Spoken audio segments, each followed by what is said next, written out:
highlighted that paragraph for myself.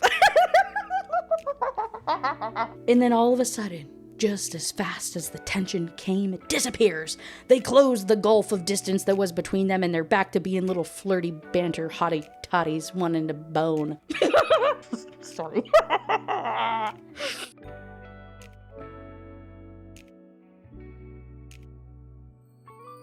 Hey, my name is Kaylee. Thank you so much for clicking on this video. This is Read, Rant, Review, where, you guessed it, I read books and I do rant reviews. I give you a beat-by-beat, chapter-by-chapter breakdown about a book that you guys voted for. I put up a poll every week. You guys help pick what we're going to talk about. This week, I was in the mood to talk about something silly, goofy, lighthearted, like a shorter read. Just, not that I'm in a reading slump, but you gotta break it up sometimes. And I've been reading a lot of 500-page books lately. So I put up a bunch of silly, goofy books up on the poll. And the one that won, the one that we will be talking about today, is The Morning Glory Milking Farm by C.M. Nascosta. It has a 3.7 on Goodreads with 460,000 ratings, 247 pages, published in 2021, and is a part of a series called the Monster Bait series. If that, I don't have anything else to say other than the fact that this video will not be safe for work. I will not be detailing spice, but inherently this is a not safe for work video, so I'm giving you a heads up. It's gonna be full of giggles, and it's bad enough that I've walled myself off into one of the back rooms of the house to record this. I'm not even in my office like I normally am, or in my kitchen where I normally record, because I'm horrified at the idea that anybody in my house will hear the words that come out of my mouth over the next hour. So yeah, go into this knowing that I'm just gonna be laughing my ass off this whole time and talking about the craziest, goofiest, silliest book I've read in a very long time, and I'm so incredibly excited to talk to you about it today. If you don't know what the book is, I'll give you the book description. I'll read it to you real quick. This is the book description that is on Goodreads, and then I'll give you a couple disclaimers and any other things that I need to get out of the way, and then we'll dive right in. So the book description. Oh, I make my own polls. I can't complain about the books I have to read or the books that I do reviews on. I do it to myself. I chose this life. I choose each of these books. And I'm just I am excited to talk about it. Don't mistake it. I just my digital footprint is ruined. Violet is a typical down-on-her-luck millennial, mid-20s, overeducated and drowning in debt, on the verge of moving into her parents' basement, when a lifeline appears in the form of a very unconventional job in the neighboring Cambric Creek. She has no choice but to grab at it with both hands. Morning Glory Milking Farm offers full-time hours, full benefits, and generous pay with no experience needed. There's only one catch. The clientele is grade A certified prime beef with the manly, meaty endowments to match. Milking minotaurs isn't something that Violet ever considered as a career option, but she's determined to turn the opportunity into a reversal of fortune when a stern, deep-voiced client begins When a stern, deep-voiced client begins to specially request her for his milking sessions, maintaining her professionalism and keeping him out of her dreams is easier said than done. Violet is resolved to make a dent in her student loans and afford name-brand orange juice, and a one-sided crush on an out-of-her-league minotaur is not part of her plan, unless her feelings aren't so one-sided after all. Morning Glory Milking Farm is a short human/monster romance novel featuring a high-heat slow burn with a lot of heart and a guaranteed happily ever after. Content warnings include milking. If you don't know what that is, you are too young to be on my channel. Don't Google it, though. It's not safe for work. Non-human anatomy, size difference, and a lot of fluid. I just need to say really fast, in terms of a lot of fluid, 24 ounces of fluid minimally each time, by the way. Okay. Yeah, okay, sure. With that, probably should have said it earlier. If I have to make eye contact with you in real life, please just go away. I'm just trying to have fun on the internet. Don't make it weird. Oh, I think that content warning is pretty good. There's really, I don't think there's any darkness talked about in this book, really. It is truly just a silly, goofy, what the frick am I reading time. In terms of other disclaimers, it's really just that, not safe for work. This will contain all of the spoilers. My review is not for the author. It's not for friends, fans, family stans, anything of the like. My review is for fellow readers. I'm just here to have a good time. Again, don't make it weird, okay? So, without further ado, there is only 17 chapters, so very short, very sweet. Let's get into it. I'll tell you as much about it as I can. Chapter 1 opens and really gives us essentially the same information that we got in the book description. We meet Violet, who is currently living in kind of a crappy apartment in a city where she can barely afford it. She was getting her bachelor's degree. Halfway through that, her field started to require a master's degree. She got that. Now she is just working a very poor paying job while she waits to find a career or like a job opening for her degree path. She's not doing too hot, can barely afford her student loan payments, can't afford coffee or anything like that, like lives on gas station coffee, and all she dreams of is getting, the really fancy like Starbucks equivalent in this universe, and is just struggling. Her mother is pestering her to move back home. Oh, honey, we have the little apartment thing above the garage. Like, just come here and, come back to our small town and we'll find you a little job and keep you afloat, okay? We'll comfort you. This is the last thing in the world that she wants to do. She just got her independence, You don't want to admit that and go back home. You're finally in the city, right? So that's who Violet is. She is willing to do really anything to maintain this independence and make some money. So when a job listing comes up, the job listing seemed too good to be true. Now hiring technicians and assistants, no prior experience required. On-the-job training, full benefits, flexible scheduling. Visit our webpage for more information and apply today. Morning Glory Farm is a subsidiary of Faisal Pharmaceuticals. Violet had known in the moment that it pinged the hiring app on her phone nearly a week ago that it was too good to be true. She had no idea what a milking technician was nor what it entailed, but the advertised starting salary was higher than any belonging to the handful of jobs open in her degree field, none of which paid enough to comfortably keep a roof over her head. There was a particular sort of indignity that came along with being simultaneously well-educated and in dire straits financially. She had done everything right, had studied hard, made the dean's list, participated in campus events, graduated with honors. But then by the time she earned her bachelor's degree, her chosen job field required a master's, sending her back to the classroom, taking out several loans to do so, confident that she'd begin her career immediately after graduation. Her part-time job in the urban development office actually put her degree to use, but they'd been upfront that it was unlikely to turn into a permanent position, not with the scads of people who had taken priority over her. So, she applies for this job, thinking to herself, anything would be better than moving home. Who cares what it's for? These were her famous last words. The application process was incredibly easy, and so we're meeting up with Violet when she is at Morning Glory Farm proper, about to begin her first day. And she's having a little bit of reflection about the training video that she got the night before. And so I'm just going to read you what the training video was. If you were to open your inbox one day, you get a little notification from Indeed, from, what is it, like Monster Jobs, LinkedIn, anything like that. You get a little pop-up notification. Pretend you clicked it, and I'm now giving you the what's what of the company. Welcome to Morning Glory Farm. Incorporated nearly a decade ago, our mission has remained the same since the day our lab processed its first specimen: to uphold the integrity of the genetic material in our care, to set a new standard in pharmaceutical processing that the entire industry would model, and to provide a client-first attitude in all that we do. Our brand new state-of-the-art facility in Cambric Creek marries all three tenets, putting the client experience at the center of our collection process. As a milking technician on our collection floor, you will be tasked with ensuring a plentiful, speedy collection. That term is used 11 times, which I know doesn't sound like a lot, but it really is, okay? You'll be tasked with ensuring a plentiful, speedy collection, processed in accordance with our standards in safety and sterility. You've already taken a tour of the facility. Now you'll get to see our process in action. Follow me. Violet is thinking to herself, a plentiful, speedy collection. What does that mean? What do the Minotaurs have anything to do with anything? Oh no. Oh no!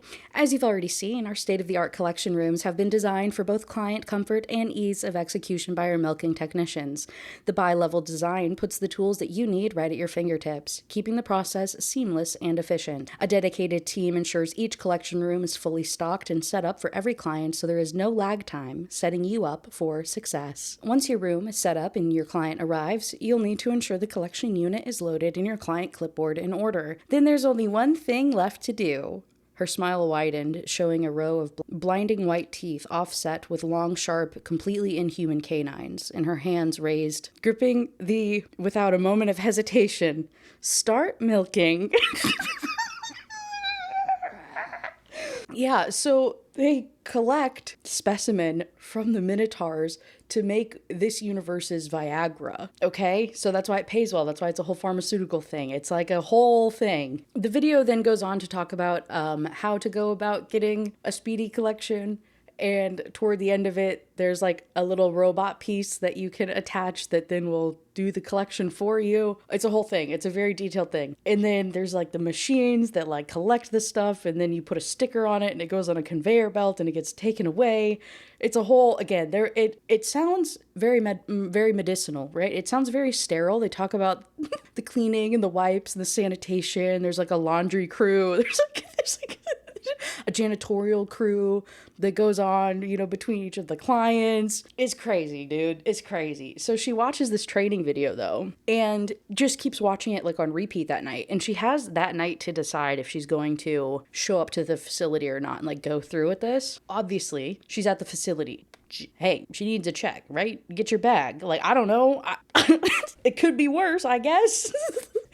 And so in chapter 2, she's getting the tour of the facility and seeing all of the monsters in town, right? So she lives in the city. Cambric Creek is where all of the other species lives in this universe. There's obviously minotaurs, there's mothmen and fairies and ogres and like all sorts of creatures. Everybody just exists here, but specifically in this town. Like, this is a very diverse, accepting area. And so when she first goes there, it's completely different. Like, it's a completely different experience than she has ever had, especially at her small town growing up. Even in the city that is mostly human, like predominantly humans, she's finally going to a very diverse area. And so that's like the first thing that she notices is all the different people around. And she's thinking how cool that is. But also that she's like one of the only humans like that she has seen. I think throughout this entire book, she sees one other human in Cambric Creek. But there is a quote at the beginning of this day, like when she is talking about arriving at the facility that morning, that says, she had arrived that morning and 2,000 people had highlighted it. She had arrived that morning with a twist in her guts and what felt like sand coating her tongue. The same sort of nausea-inducing anxiety that she'd always suffered from with every new class, new club, and new experience. The pressure of being a perfectionist. The unarticulated terror of not being an automatic expert. It would pass, she knew, but that never calmed her jangling nerves or settled her stomach at the time. She begins, right? This is her first day on the job. Like we learned about, the first 2 weeks is spent shadowing. So she shadows a girl who's very similar to her, like anatomically. She's just got some little antennas. She's just a little bug lady. She got some real dark eyeballs and she's got some little antennae, but otherwise she's pretty much the same as Violet. So she's giving her the rundown, explaining where everything is. Here's the lockers, here's the facilities, here's XYZ. Also, hey, time to go and do some milking. She helps out, she like, again, the whole thing is like, it's this bilateral room, right? So the top one is where the guy comes in and sits on a little table, and then the people underneath like do the collecting. And there's conveyor belts, like I said, there's like a whole bottling system, and there's stickers associated with the folders for the clients. Very technical, right? Very, very like technical, efficient thing that happens. She's getting a little frazzled. I know, it's a lot, the other woman called out, once more seeming to discern her thoughts. The cleanup, the machines, the checklists, it's all to remind us that this is a normal job, It's not any different than working at the blood banks or the organ trade in places. Some facilities extract venom from snake people to make medicines. We extract this. It's no different. She straightened, sucking in a long breath, wondering what kind of establishment traded in organs before shaking the unsettling thought away and pushing back her shoulders. Right, it's definitely not sex work. It's not, technically. the woman went on, eyeing Violet dubiously. There's a sexual element in it for the clients, obviously, but that's not even true for all of them. Some of them are just here to get paid, but humans have a, let's say, different view on what you call sex work than a lot of us do. There are a lot of species that go through seasonal heats.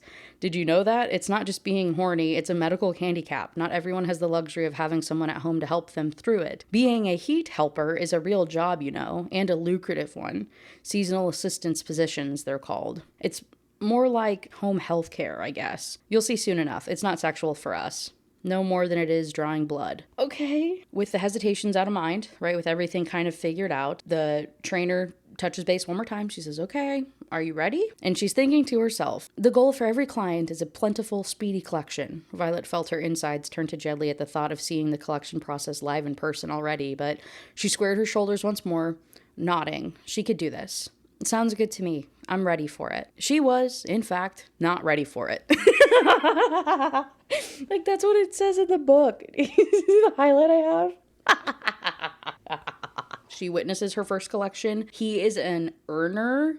So there's 3 types of clients that they get.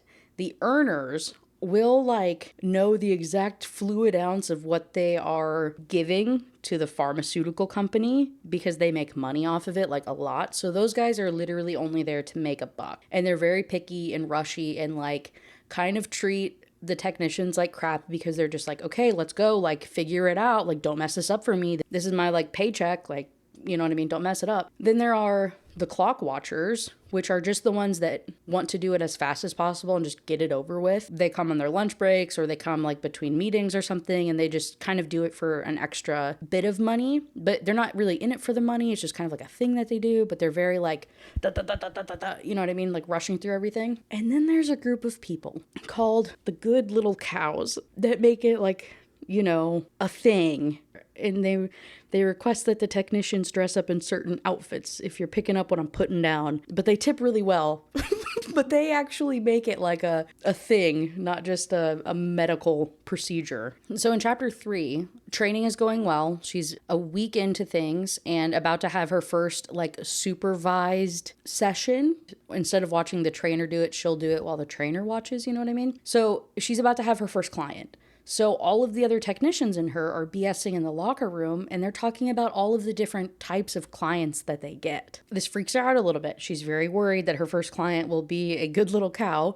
Luckily, it's not. He is just a clock watcher, which puts a lot of pressure on her because this is her first time doing it and she doesn't know if she's going to be any good or if it will be a speedy, plentiful collection. He's very gruff. He's very short. He's just hey, I'm on my lunch break. I don't care that you're new.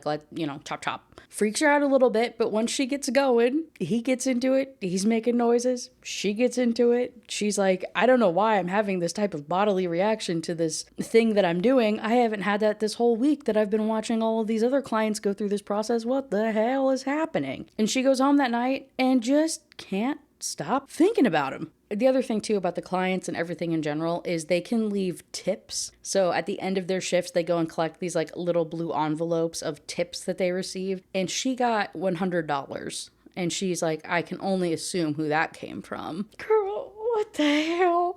So she goes home that night and that's all she can think about. And I'm just oh Lord. And so in chapter 4, again, more time has passed. She has just been continuing to bust her butt. Her whole motto, the mantra that she has repeated through the book is if you're going to do a job, you better do it well. If this is what I'm going to be spending my time doing, I am going to be great at it. So this girl just she's just she's perfecting her skill. And also it helps that the top earner of the technicians gets a bonus. So she's oh my God, this is so great. Any bonuses that I earn, that can go and pay down all of my credit card debt and then my regular stuff. She's just finally making money and getting it to a point where she's kind of comfortable and she's really happy and actually kind of enjoying it. And so on this day, she learns about another aspect of the job, which is they can make requests. Clients, when they come in, they can ask for certain things. Ask for outfits, maybe ask for a particular technician, and then if the technician's available, they'll work it into the rotation. Now, it is acknowledged that the job does a very good thing about it where they don't tell the people the schedule of the technicians. Like that is like a private removed thing. It's pretty much just like they can ask for it and they'll make it happen. If it happens, it happens, but the client can't really argue about it. It's only a request. I hope that makes sense. It's not like an appointment thing or like they're very good at the confidentiality, I guess is what I'm saying, which I respect. I feel that that's important. I was happy to learn that we respect the privacy of these workers.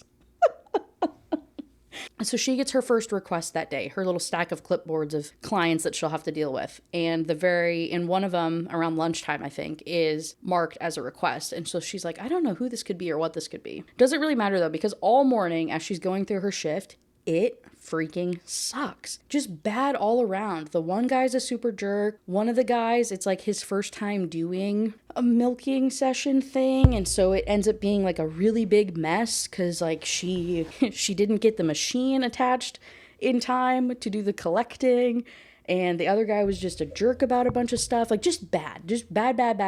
But luckily for her, her lunchtime request is the client that she had the other day, the very first one that she was like instantly infatuated with. He requested her. So she's like, oh, okay, good. Whew. At least he's hot. Like if I'm going to get anything out of this day, at least I get something, like maybe this will make it a little bit better. And so he makes small talk with her, which is not really something that the clock watchers do. They usually, again, are just very chop in and out. But he says, how are you today? He says, how are you today? She'd not had a chance to appreciate his voice on that first day, as nervous as she had been, but now the baritone resonance of it made her quake. Still on that unsteady shore, waves of anxiety foaming white caps, the crash of which would certainly send her off her feet. There was a sharp edge of control in his voice, present even in the benign greeting, as though he weren't so much inquiring into her day as he was demanding she give him a report.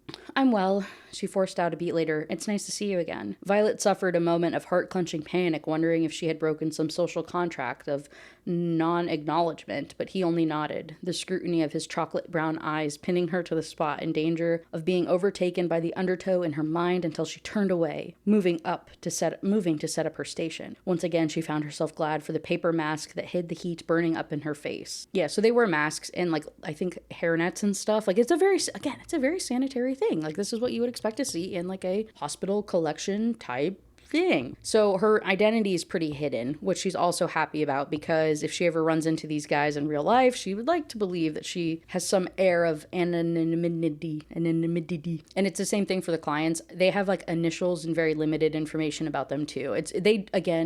There's a lot of respect for privacy in this that I actually respect a lot, which sounds so weird to say. Anyway, she corrects herself. Actually, I suppose I'm well enough. This has been a disaster of a day. I had a piece of machinery that wouldn't cooperate this morning, and it set me behind schedule for the whole afternoon. And before all that, your file almost didn't make it into my rotation for the day. So does that make me the origin of your bad luck? Her eyes raised in surprise to the bench above her, but the Minotaur had not yet approached. I guess he's not on his lunch break today, she thought. She never experienced conversation from any of the clock watchers, and the slight levity in his deep voice was a curiosity. Well, I wouldn't go that far, she laughed hesitantly, but I'm crossing my fingers that the last client of the day doesn't have any complications. Well, we'd best get started then so you're not late for your last appointment. I'll try to time my inconveniences for later in the day next time. So he, gets situated, and then he asks if she's still in school. She takes it, it's like a little weird. She doesn't really know why he would ask this or what he really means by asking such a question, but she says no, that she finished grad school over a year ago and she's just, waiting for a job in her field to open up. And he grunts in response, and they have a little bit of back and forth about the difficulty of finding jobs while they start this whole process. Casual conversation, just giving a handy.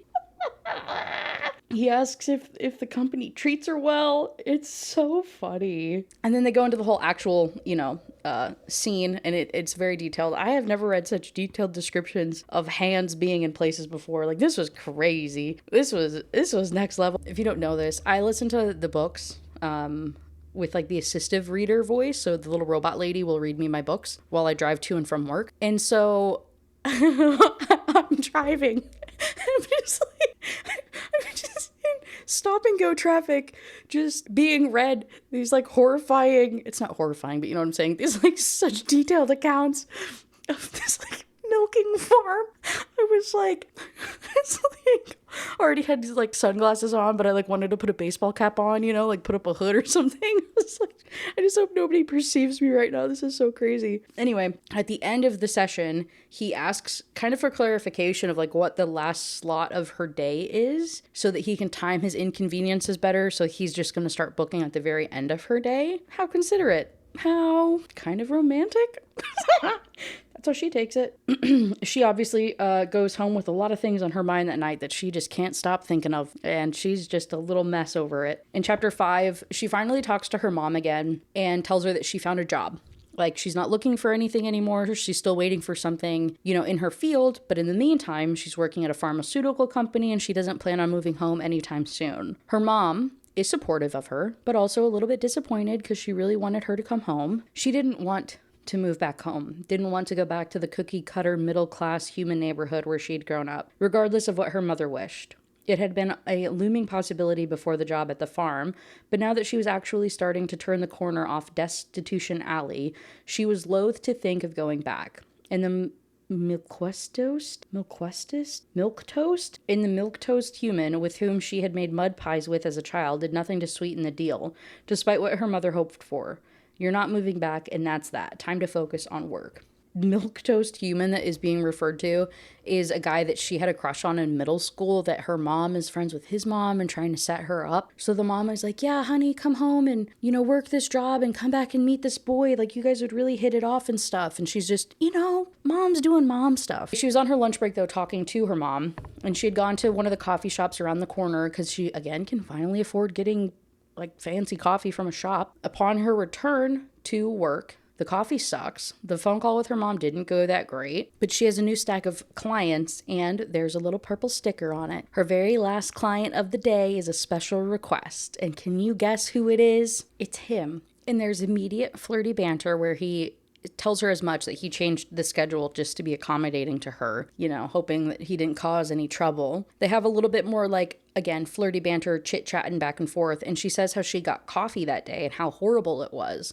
So he asks what shop she went to. She tells him. He says, ew, no, you have to go to the one with the black awning around the corner. That's the one that I always go to. It's absolutely delicious. She's like, oh my God, I've been wanting to go there. That's so crazy. I'll have to try it sometime. They go on to talk about other milking facilities. There's one in the city, obviously the one that they're at currently, and then there's a third one kind of in the area as well. But he doesn't go to the city anymore because he doesn't live there. He tells her that much information and then gives her the lowdown about the other ones and how the one at Cambric Creek has the most health standards and requirements, and there's a whole test thing to be able to even do donations of they call it cream in the book, which I also hate so much. The sweet cream is what it's called in the book, and that also just makes me want to gag in my mouth. But it's what it is, right? So there's a whole testing criteria for the Minotaurs at this facility. So he gives her all this lowdown about everything going on and says this is his favorite because of the personal touch. Wink, wink to her. And it's okay. We also learn that all the Minotaurs do it. It's free, easy money. Every single one of them does this thing at these facilities. And so he says, so just remember that. The next time a Minotaur tries chatting you up, ask which facility he uses. And if he swears up and down that he's never been to a place like this, run away because he's a liar. Well, I can't say I have many conversations with Minotaurs outside of work, but I'll keep that in mind. I mean, it's not like there are Minotaurs falling over themselves trying to buy me drinks when I'm out and about, but like I said, I'll keep it in mind. It's good to have a truth barometer. So they end their session, a little bit more flirty banter, talking back and forth, and it would be a week until she would see him again. In chapter 6, it's a week later, and she's finally visiting the coffee shop that they talked about, the one with the black awning. She orders. It's a little awkward because she was listening to all of the banter from the other species people around her. So she was kind of caught unexpected when they finally asked what she wanted. So she takes their recommendation. It's a honey latte, which sounds so good. Has actual honeycomb in it. I was like, oh my God, sign me up. So she orders the coffee. While she's waiting for her name to be called, a woman approaches her and pulls her off to the side. She says, oh my God, girl, there you are. I've been looking everywhere for you. Grabs her arm, pulls her over to a table, and starts just talking to her like they are best friends. Violet is like, okay, I guess I missed the memo. Eventually her name gets called. She goes up to get the coffee, and the girl is like, oh, Violet, that's your name? My name's Gills. Can you grab it too while you're up there? Okay. So she does. Come to find out, her new friend that she has made is a vampire. Gilly's like 350 years old and just chilling. She wanted to talk to Violet though because sorry about all that waffle. Thanks a ton for playing along. I hate running into folks from work outside of the context, you know? She nodded again, pretending that she had any commensurate experience with that sort of thing, imagining the oddly dressed vampire to be some sort of businesswoman not wanting to make small talk with the boss on the off hours. Did one of your coworkers come in? Not strictly speaking, one of our donors. It's one thing to keep them entertained while you're draining them. It's quite another to have to suffer a chinwag on your own time. If that numpty-headed Byron had come in here out of donors, Violet interrupted, unable to help herself, straightening in her seat, her stomach flip-flopped at Gilly's words, trying to imagine making small talk with one of the good little cows in the coffee shop line. What do you mean, donors and draining them? Right, at the restaurant. You ought to come by sometime. There's a side menu for your bleeders, so everyone is happy. The whole menu is ethically sourced, Ennis likes to call it. The donors are screened every 2 weeks, no smoking, no drugs, clean eating for the duration of their contracts. About half of them are an easy go. Just hook up the lines and have a chat. The other half, you have to bloody worry over. Think the second the needle goes into their skin is the perfect time to have a wank. It's a fetish for feeder bleeder. Half the time, they've got their pants open before I can even get the tourniquet out. Violet gaped. The girl was so matter-of-fact about the job, so blasé about the tar dryer. Tar dryer? Dude, what are these words in this freaking book? Aspects of her apparent job, a job that sounded suspiciously similar to Violet's own. Okay, wait, start over. Tell me everything. So she learns about this restaurant. I don't really understand it, to be honest. I don't know if, like, they're paying with blood for the restaurant food, or if it's one of those situations where, like, you get your blood collected by a vampire and it's, like, a hot thing. Like, it's like a, euphoric experience, you know what I mean? I've seen that in a couple vampire books. Vampire romances that I've read, that like when they bite you, it's like a euphoric experience, you know? So I'm like, is that what? I don't understand. Whatever the thing is, it's kind of this like taboo-esque restaurant. So she tells her all about it. And then Violet returns and she's like, yeah, I work at the milking farm. Violet says, hold up. I don't think minotaurs have udders. What are you talking about? She says, yeah, you heard me. That's what it is. Oh. And so then Gilly says, well, that's the best gig in town, isn't it? You at least get to work with them big beefy minotaurs. I'm stuck with humans. I'll bet that's some prime beef you gotta manhandle. Grade A certified. Violet giggled, elation wiping out the previous afternoon's melancholy. Can you believe that that's a job? Although I never would have guessed being a literal menu item was a job either. I love it here. It's so different from everything that I'm used to. The job pays really well, so I have no complaints. Cheers to that, the smiling vampire said, raising her paper cup. This town is full of some odd ducks, but it's nice having neighbors who aren't rounding up pitchforks over every little thing. I can complain about Byron until crack at him, but Ennis and the restaurant, it's a good place to be. I promise you'll come by sometime. Violet tapped her nearly empty cup against the side of the other girl's, beaming. She did want to visit the vampire restaurant, wanted to get a glimpse of the infamous Byron and learn what sorts of dishes were on the menu for the vampire clientele. She wanted to see what that intriguing little shop was with the stained glass windows and learn what a talon dip entailed at the nail salon. Wanted to explore all of the interesting corners of Cambric Creek, which to her would be all of it. There was nothing like this back home in her human neighborhood, nothing like this eclectic little coffee shop catering to all of the different members of the community, and she'd certainly never have the chance to befriend a vampire if she were sitting there making stilted conversation with Carson Tinsley from up the street, the middle school crush. She was glad that she'd met Gilly, glad that she had found the time to come. Violet decided he was right. It was worth it. So chapter 7, fast forward to whenever the next Friday is, and Friday is the day that he comes. Literally and figuratively. I guess literally and both. Anyway, it doesn't matter. So it's Friday. She's excited. She has a day ahead of her. But she knows that at least no matter what the day has in store, she'll see him at the very end of it. So when she goes in, she gets her little stack, and then the receptionist lady who's in charge of the scheduling says, hey, good news, bad news. She says, okay, lay it on me. And turns out she has 2 cancellations that day, but one of them was from a good little cow. So praise be, glad that one's gone, right? But that also means that she'll be able to have an actual lunch, like an extended lunch. And so she's excited because that means that she'll be able to go to the coffee shop. So she shoots a message over to her little vampire friend and says, hey, do you want to meet up for some lunch? She says, yeah, duh, of course. The time to go and get coffee with her friend, get a bit of fresh air, and she'd still come back to the farm to see him for her final slot of the afternoon. It was, Violet thought, waving to the cheerful goblin at reception, a perfect day. So in chapter 8, she's at the coffee shop. She's in line. When she finally gets up to the front to order, she feels a presence behind her. Like whoever was standing behind her just got way too close. The barista looks over her shoulder and smiles at whoever's standing behind her. He then goes on to make an order and says like he'll buy her drink too. Immediately she recognizes the voice. And in that moment, because the barista and the guy are friends, she learns that her little Minotaur crush guy, his name is Rourke. Rourke. Rourke. That's what I'm calling him. And she's like, oh, okay, wow. I'm like seeing him in person for the first time. Because usually they're like offset in levels and he's like has his pants on.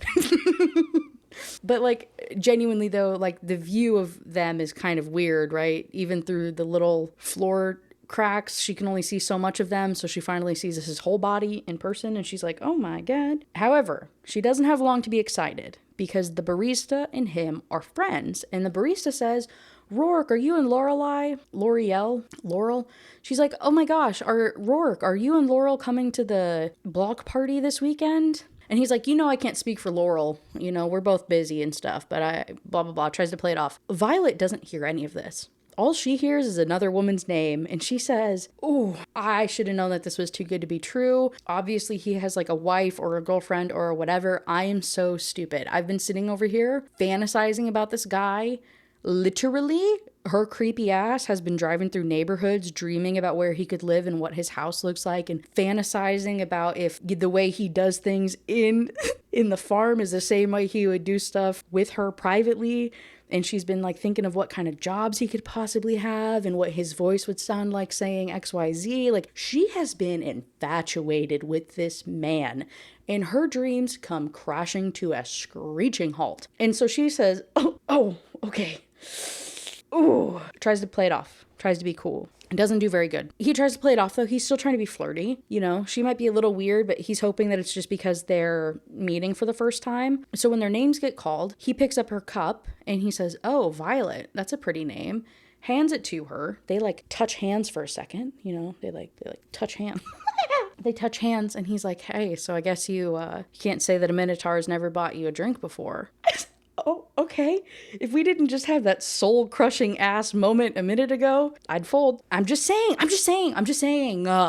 Don't look at me like that. What do you want from me, bro? What do you want from me? I'm being honest with you people. And so he's like, oh, since you're here, like, does that mean you're not working today? Like, are you not going to be there this afternoon? She says, no, I will be. I had a couple of cancellations, so I'm just here for lunch. And so he goes on to say, oh, do you want to, and she interrupts. She says, sorry, I have to go. I have a meeting somebody. So then now his walls go up and he says, okay, well, it was nice seeing you. And they scurry off. She like runs over to where, Gilly's sitting off in the corner. And her vampire friend, she's like, who the hell was that guy?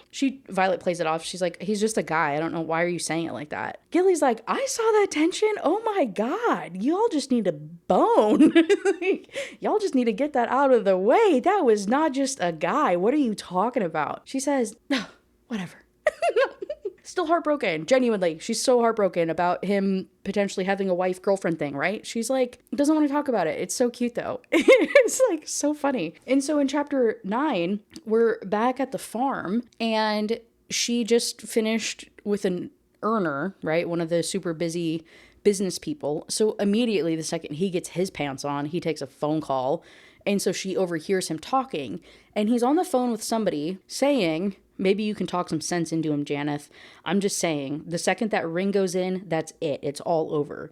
They can do the whole ceremony and the vows thing, and if it's not a huge fucking mistake, he can get the ring put in on their anniversary. He's your brother. You need to talk to him. It's not too late to back out. So she's like, the ring that Minotaurs have in their nose. She's like, okay, so it must mean something culturally. Like, it's culturally significant. Rourke has one. So I need to figure out what that means, because that seems a little suspicious. So when Rourke comes in for his appointment, she's still very distant, personally very distant. Like, she has her wall up, but she's doing the over-the-top, cheery, customer servicey voice, you know what I mean? Like the kill 'em with kindness, sugary sweet type of thing. And then eventually she's just like, you know what, actually, I have a cultural question for you. Can you just answer it before we do this whole thing? Like, I just, super quick, if it's not too invasive. What does the ring mean? Like, why do you guys have your noses pierced? What is that? He stiffened.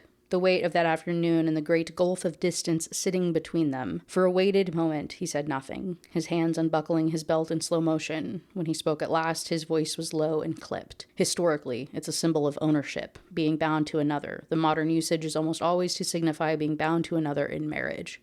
Fuck. She nodded. Her suppositions. Oh my god, dude, the words in this book are crazy. Her assumptions confirmed. Don't cry. There's nothing to cry over.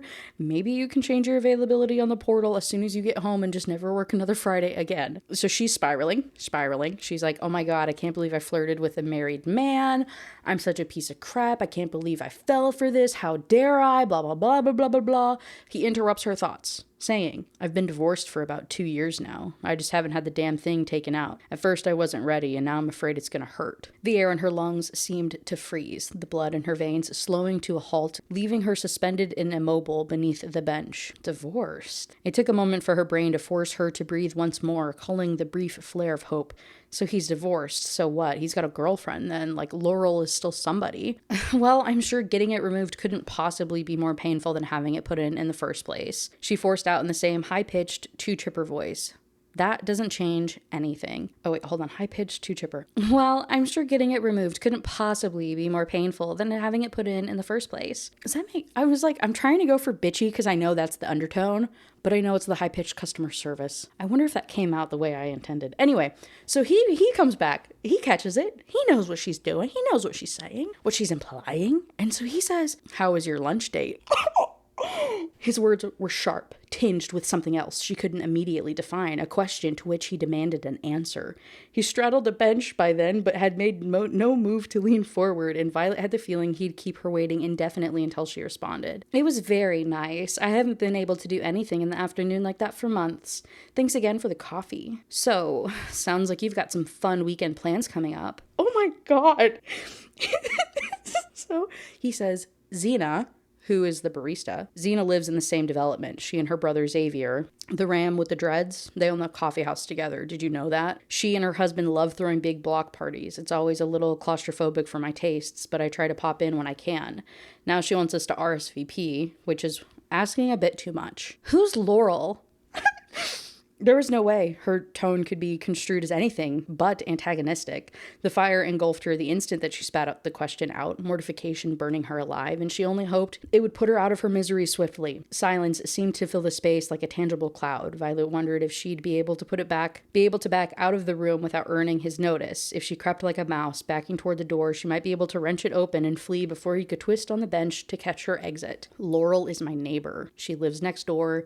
She's an elf with a huge orc boyfriend. We used to go to all these block parties together because we were the only singles at the time. Not anymore, obviously. Oh, she whispered, shrinking beneath the table. His neighbor. He was going to ask you to have coffee with him. You could have made out in the parking lot, but instead you pretended to have a date, and she's his fucking neighbor. The room blurred, the tears she'd been holding in for the previous several hours, unable to be dammed up for another moment. The way he'd darkened when she'd said she was meeting someone, all of the warmth gone out of him. And she thinks to herself, hold on.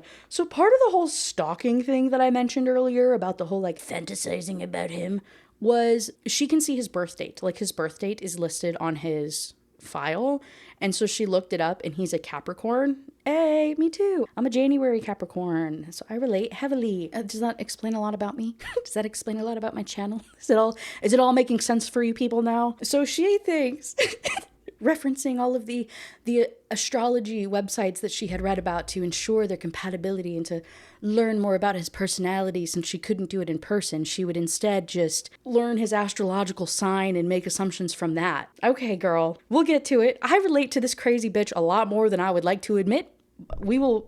We will visit it shortly, don't you worry. I will admit my crazy bitchness also. Anyway, so she's thinking to herself, your Capricorn lover will be prone to fits of jealousy and possessiveness. Piquing his jealousy is a good way to remind him to treasure his mate, as long as his feeling of security in the relationship is quickly reassured. My friend Gillis, that's who I had coffee with today, and goes on the whole thing of admitting that it was with a woman, just a friendly vampire of hers, and that it was in fact not a romantic date. And then all of a sudden, just as fast as the tension came, it disappears. They close the gulf of distance that was between them, and they're back to being little flirty banter hottie toddies, one in a bone. Sorry. To the point that I hate that I'm going to say this sentence out loud. She's thinking to herself, if there wasn't a camera, you would suck out his soul. So, she refers back to astrology. Make your Capricorn mate feel valued and appreciated, and he'll make you the center of his world. Rourke let out a ragged breath as she gripped him, stroking him slowly, reverently, lovingly, trying to channel her feelings through the tips of her fingers, and chuckled again, relaxing fully against the bench as he hardened in her hands. So, the ring out and a vampire restaurant. We'll have to see what we can do about that. Okay. Oh my God. Okay, let's remove the little, the farm aspect here. Let's just talk about the flirting, okay? Okay. He's gonna move on from his relationship, and she's gonna go and do some adventurous thing. They both have goals to be better people and to do things that they've been wanting to do for kind of a long time, and then kind of just a thing she wants to do really bad. They're challenging each other. They're challenging each other to grow and be better people and be who they want to be, and that's so romantic. Even if the dude's is in her hand, okay? Chapter 10. She is just more and more getting integrated with the community of Cambric Creek. Again, enjoying being around different species and different cultures and learning more about them and these different experiences, and really just getting into a really good groove at work. It's been a couple of months now, and there's a new girl that is starting that will be shadowing her, which is fine. She's totally cool with that, other than the fact that the very last client of the day is Rourke. But it's also kind of weird because it's a Tuesday. He comes on Fridays, so that's kind of strange. So they go through the day.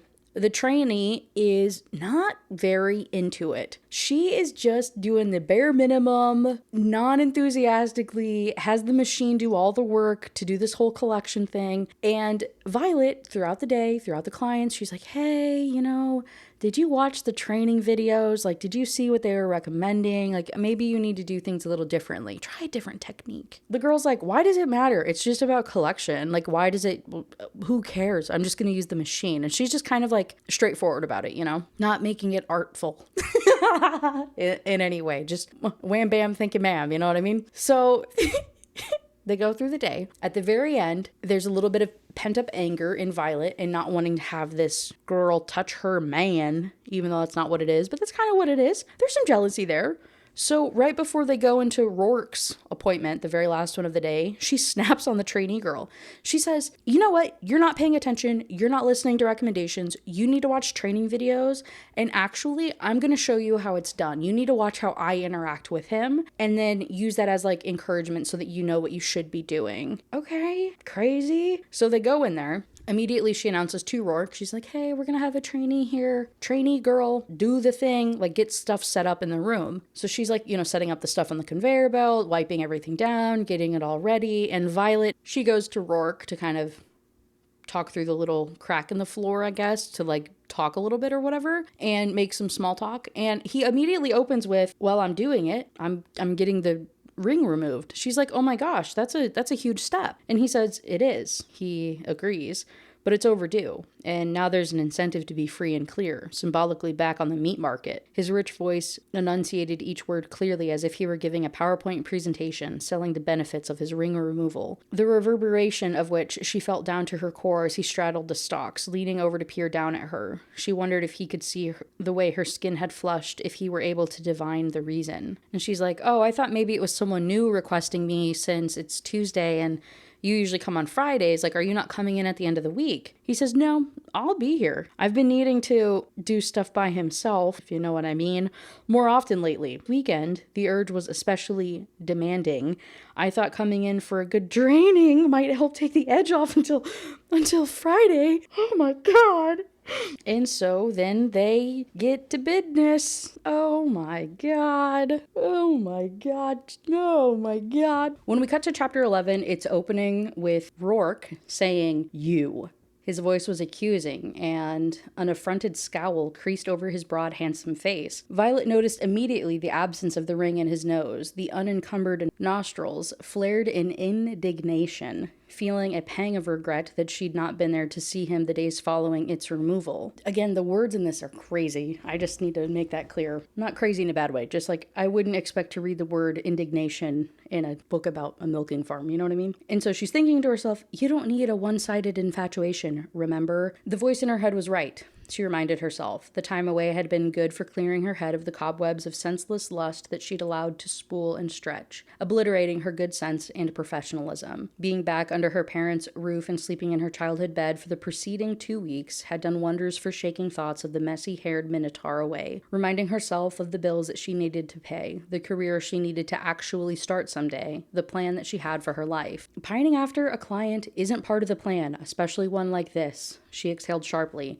knowing the voice was right. He's probably been out with a dozen different women since you've been gone, putting himself back on the meat market, right? Glancing over her shoulder, she made a show of looking around as if he might be referring to someone behind her. Where have you been? I practically had to twist someone's arm off just to find out if you still worked here. Violet bit her lip, trying to imagine him cajoling information from the new girl, remaining as stiff and silent as the other clock watchers during the 2 appointments that she had missed. They probably didn't tell you much. It's against company's policy to divulge any information about employees, especially to a client, she added, reinforcing his status for his benefit as much as her own. His scowl deepened, and she very nearly laughed out loud at the deep crease between his narrowed eyes, his wide mouth pulling into an exaggerated frown. He's adorable when he pouts. The thought came to her unbidden, pulling an invisible cord of tension behind her navel, unraveling her resolve like a kitten with a ball of yarn.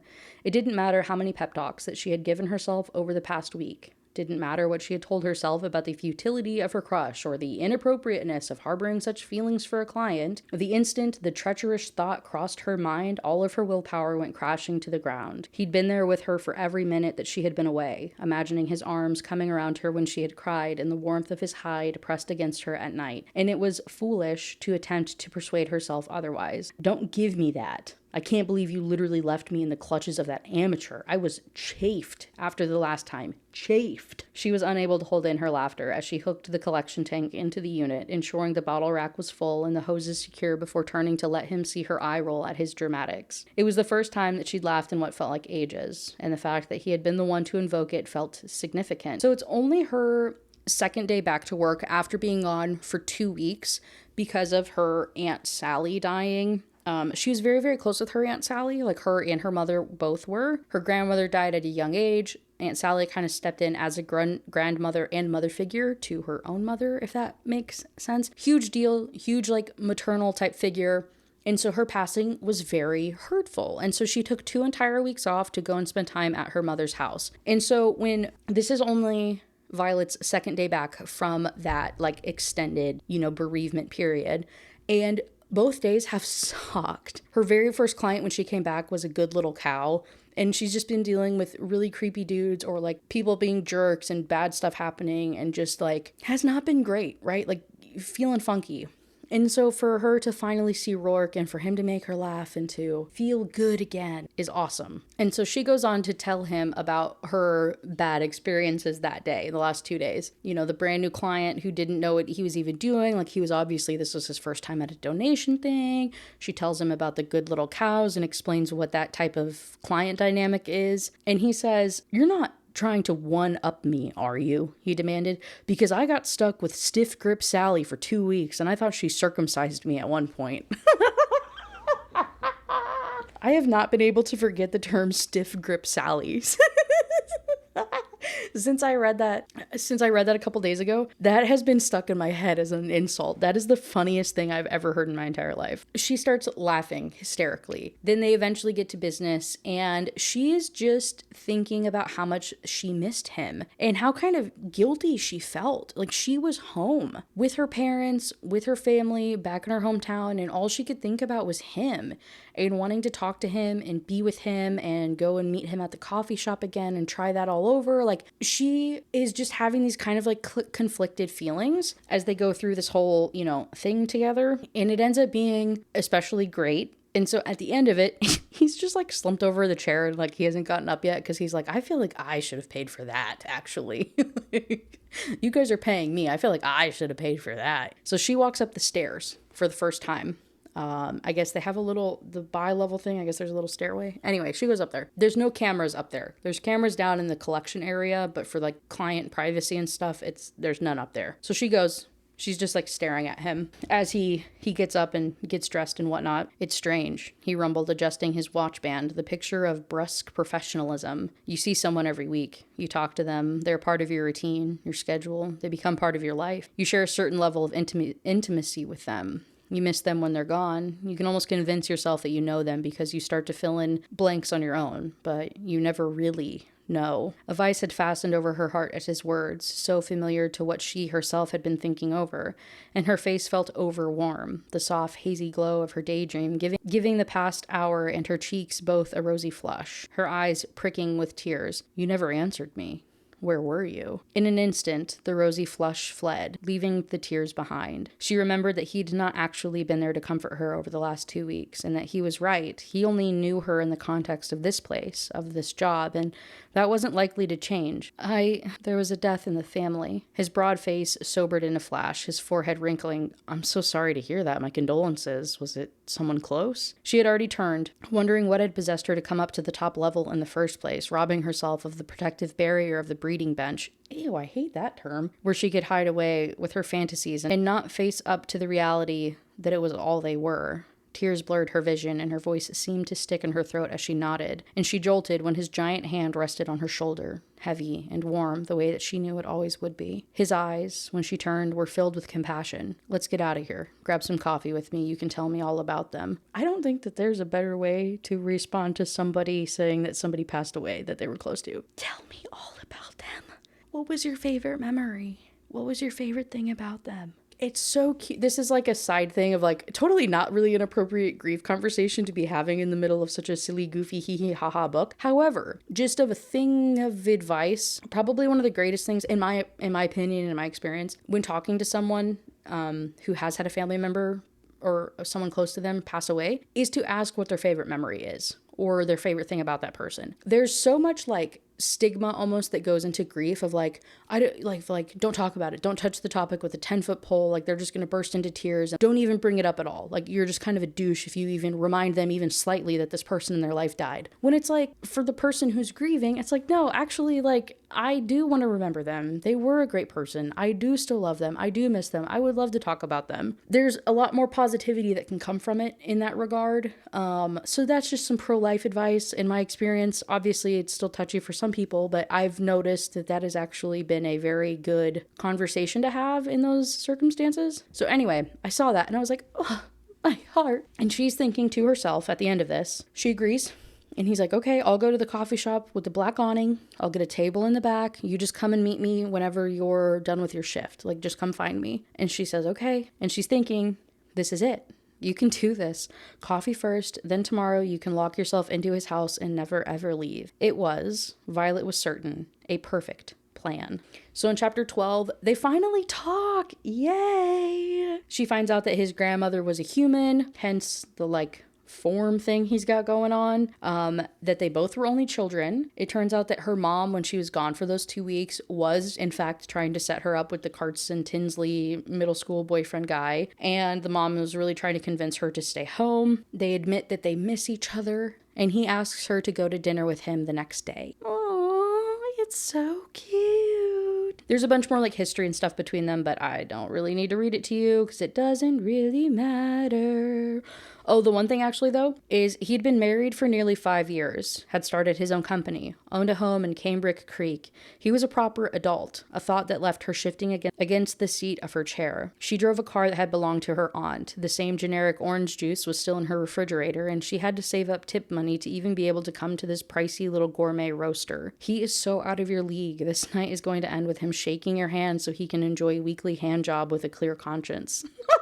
But he had still not released her hand, still stroked the inside of her wrist like she were a kitten in his palm. The unexpected tenderness from him, always so stern, so uncontrolled, had French braided her lungs together, leaving her heart to thump pitifully from within the tangle. And so they have a little bit of back and forth, continued. And they have the next bit of conversation that 2,000 people highlighted, where he kind of out of the blue says, look, I don't know how appropriate this is or not, but I'm a bit past the point of caring. She jumped at the sudden bark of his deep voice, and he paused, releasing her hand to drag a big hand over his face. I meant to ask you after I got the ring out. That was the whole point of doing it. I don't like not having answers I require, and you are just a very intriguing question mark. I missed you, when you were gone.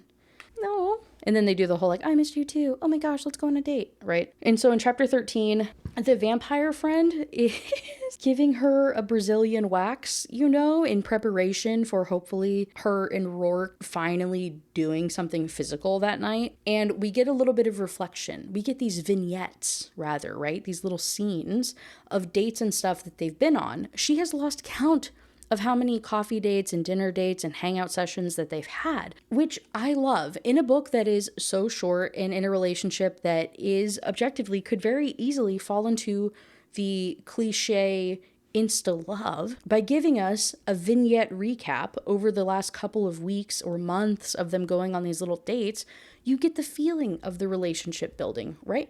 The author is able to tell us about a long series of events and kind of establish this ongoing building relationship has been happening in the background, even though from the reader's perspective, we're going from point A to point B, 6-month time jump, but it's a very well-informed, well-fleshed out time jump. Does that make sense? Doing these little paragraph date summaries, to me, was executed in such a good way that made the relationship feel genuine, and it didn't send off my little alarm bells of oh my God, this is just a cheap writing exercise. This is just an excuse to cut to the chase and do the whole insta love thing. I don't know, it felt valid and it felt good and it was so cute and it made my little heart happy. So yeah, chapter 13 is literally just talking about all of their dates that they've been on and stuff. And it, again, is super, super cute. But the part that I related to this crazy lady is after finding out about that he had a wife, she was like, okay, I need to know who his wife is, who his ex-wife was. What was he attracted to? What kind of woman did he like?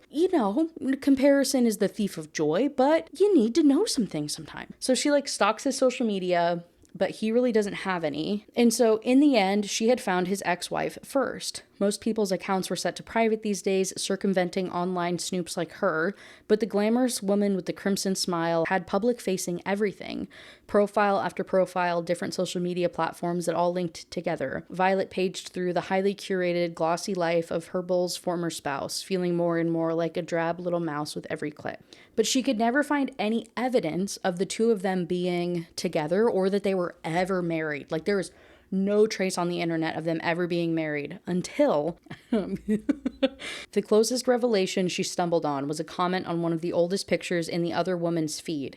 A clueless, inappropriate comment from someone who appeared to be a relative, damning evidence that he had existed at all. I'm sorry to hear about you and Rourke, is what the comment said. She'd straighten in her seat at the discovery, quickly clicking on the profile of the commenter, a dozen or so photos of landscape and several children, all girls, all the same, swishing tails behind them. The picture had no filters and were of odd, hasty composition, the mark of an older user who was unfamiliar with the photo platform's highly curated vibe. Searching the woman's name, she quickly turned up a profile on Crowd Journal, more widely used with her own parents' demographic. Pay dirt.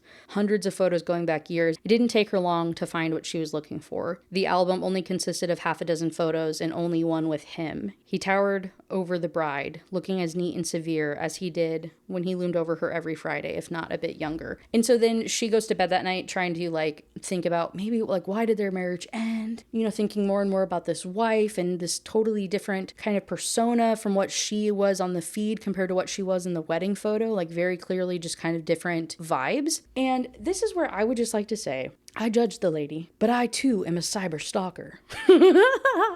I found out it is crazy. So anyway, as a fellow cyber stalker, I related to this woman so heavily.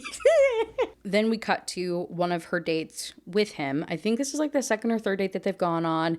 It's a dinner date. Laurel is there getting coffee or like whatever, a drink with one of her friends. He buys her a drink. So then she comes over and talks to them and he finally introduces them. There's a little bit of BS and hanging out and cool time. She's super, super sweet. Violet really hits it off with her. Everything's good and cool. When the check comes, Laurel realizes like she didn't even try to pay for half of it on their first, couple dates or whatever. So she goes to pull out her wallet and he says, no, that's absolutely not happening. Put that away. Oh, she says, but I didn't even offer to pay half the other night and I shouldn't have. Violet, if the commanding rumble of his voice hadn't silenced her, the heat of his hand dropping to her knee would have. I don't want you to feel like you don't have any agency here. I might be the one giving the orders, but you hold the cards.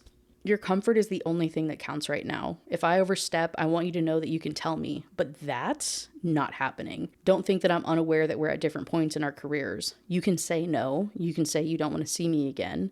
You can tell me to stop coming to the farm when you're working. It's dinner, not a down payment for your time.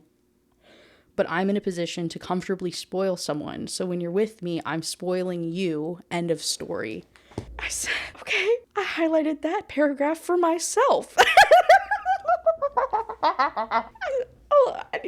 Okay, that might be one of the hottest paragraphs I think you could ever have. I love that so much. This is so funny. I want to read this out loud to you, but it's like so inappropriate, okay? So like, again, just heads up. So he says this to her. She was a good feminist, she told herself, and she definitely couldn't be bought. But if he had suggested at that moment that he would have appreciated a job, she would have fallen face first on his cock with an open mouth without a shred of hesitation.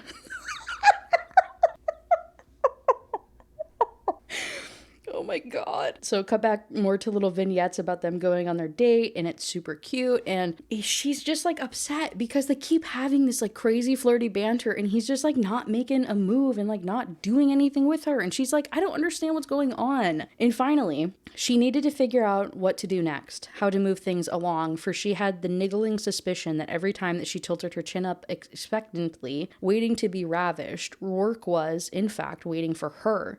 She needed to stop waffling, stop waiting for things to happen on their own, stop letting the uptight little voice in her head convince her that there was no way that he would be interested in a relationship with someone of her species, of her financial situation, with her at all. Maybe Gilly was right. Maybe she should just take off her panties before dinner. Like, go to their dinner date without any on. Like, oh my God. And so in chapter 14, they go on their dinner date. They're talking. He's trying to help her figure out like the career moves and like finding a different job, and saying how he can help, set her up with Laurel. Like, she knows her and her boyfriend both know a bunch of people. So maybe they can put out some feelers and try and like help her out as much as they can. She's like, oh my God, that feels a little serious. Like, he's really trying to help me out and he cares about me and there's just so much between us and I'm really turned on by him. And it ends up being the case.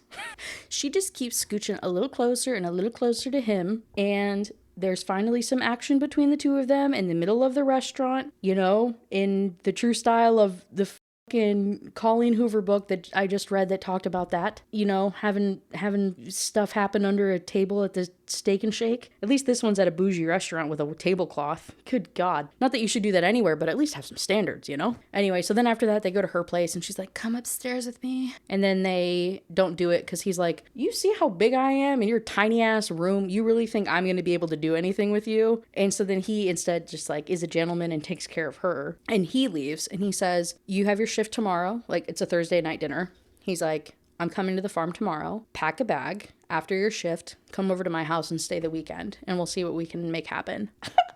Yes, sir.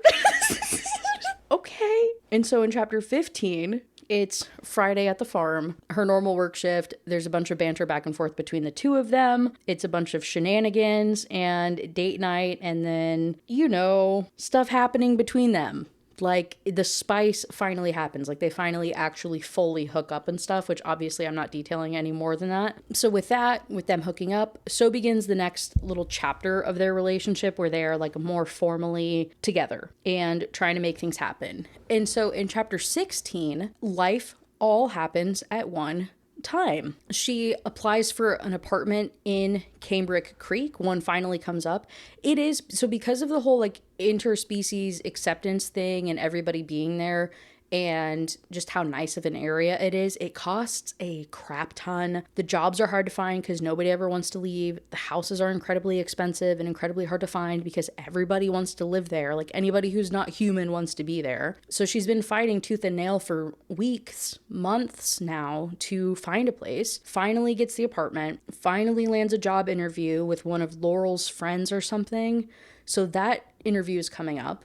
And then also she's realizing she's going to have to talk to her mom about everything going on and that she won't be moving back home. So she schedules all of this to happen in one day, which I'll talk about in a second. I love that so much. Like, I love the idea of just scheduling everything bad and all the craziness in your life into one singular day. But anyway, so with that though, with the potential of a new job on the horizon, she asks Rourke, "Do you want me to quit?" She asked him later that night once she was nestled against him in bed. "Wait, what?" he demanded, his wide brow furrowing. "Why?" "No, of course not. What kind of grade A shit would I have to be to insist that you quit the job where I met you? Do you want to quit?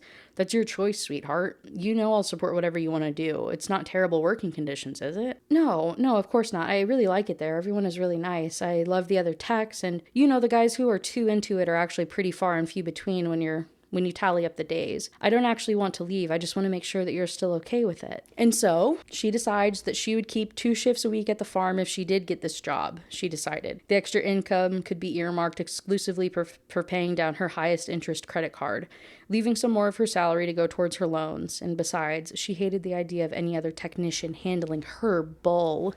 Ew, I hate that. So this is the thing I was saying earlier. She started the day putting into effect the old trick from her university days.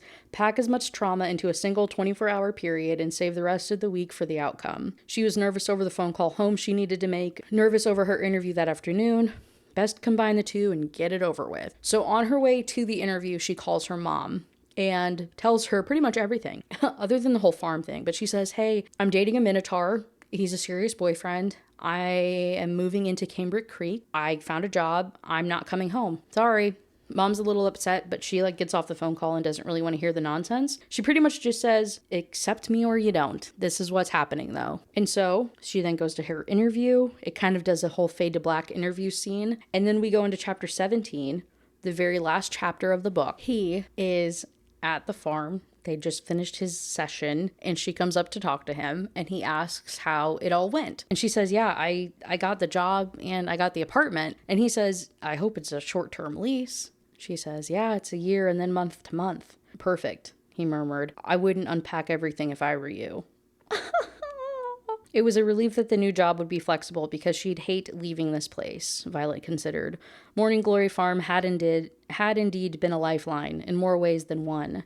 There was no doubt in her mind that if she hadn't clicked that listing, she'd be sitting in the loft above the garage, depressed and anxious and still horribly in debt, with nothing but Carson Tinsley from up the street, and her mother's well-meaning suffocation to see her through her days. No Caprine coffee shops, no vampire restaurants, and certainly no Morning Glory Milking Farm merch on her bag. She would never have met him, would never know the secret smile he possessed if he'd not been in her life, and she had this place to thank. And she's thinking how he checks every single box of hers. She was going to settle into her new life in Cambric Creek. She was going to ace this new job. She was going to listen to his neighbor's very good advice, which was pretty much because since Laurel and her boyfriend are an interspecies relationship, she gave some insight about hey, you're going to have some cultural differences. It might cause some beef and people might look at you sideways, but it's worth it. If you love each other and you're good together, then it's worth it. Oh, if a job was worth doing, it was worth doing well. That's how the book ends. Yeah, so that's the book. What a silly, fun, goofy time. Now, I left a lot out. I left the spice out. I left the very graphic depictions of hand jobs out. I left the very graphic depictions of, the farm's purpose out. I left a lot of the talk of fluid, 24 plus ounces again. I cannot reiterate that to you enough. That number is specifically used. So is the term a speedy, efficient collection or whatever the hell the phrase is. But was it fun and goofy? Yes. Will I read more in the series? I don't know about all that. And then for the sake of this too, I did read the other two books. Well, kind of. I read A Dragon's Bride by Katie Robert. That was also in the poll. I didn't vibe with it, man. Sadly, I liked the lore and some of the ideas in it, but I didn't jive. I think I just don't really jive with Katie Robert. I'm learning about myself. But I am 72% of the way through that time I got drunk and saved a demon. And I have laughed out loud so many times listening to that book. It is so funny. But I would definitely read more work from that author, Kimberly Lemming. Dude, she is so funny. I'm serious. I'm having such a good time with that book. So funny in such a different way than this one. I don't know how to explain it. It's good though. So I kind of want to do a rant review on that one just to also giggle and tell you all of the jokes. And it's actually good lore. Like, it's actually very interesting lore in that one as well. I don't know. This really was a silly, goofy, fun time. I feel like I said a lot of words that I should never say on the internet, but that's okay. What can you do? Again, my digital footprint was already ruined. I've read Penelope Douglas on this channel. You know what I mean? I've said some horrible things. At least this time it was horrible in a haha way, not in a traumatizing way. So I guess I can't complain too much. Anyway, okay. With that, I think that's all. This video will go up on Thursday. If you're watching this the day that it came out, I should have a new poll up. I don't know what I want to do yet. I have no idea, to be honest. I'm feeling a little bit more dark. I feel like I need the big swings between things. So we might go with a more dark romance, maybe some stalker romances out there. I'll see what's trending, and yeah, we'll mix it up a little bit. We'll go back to the roots of this channel and read something horrible. I know you guys like to see me suffer. Hopefully you liked seeing me laugh as well. So with that, I'm gonna get on out of here, and I will see you in the next one. Bye.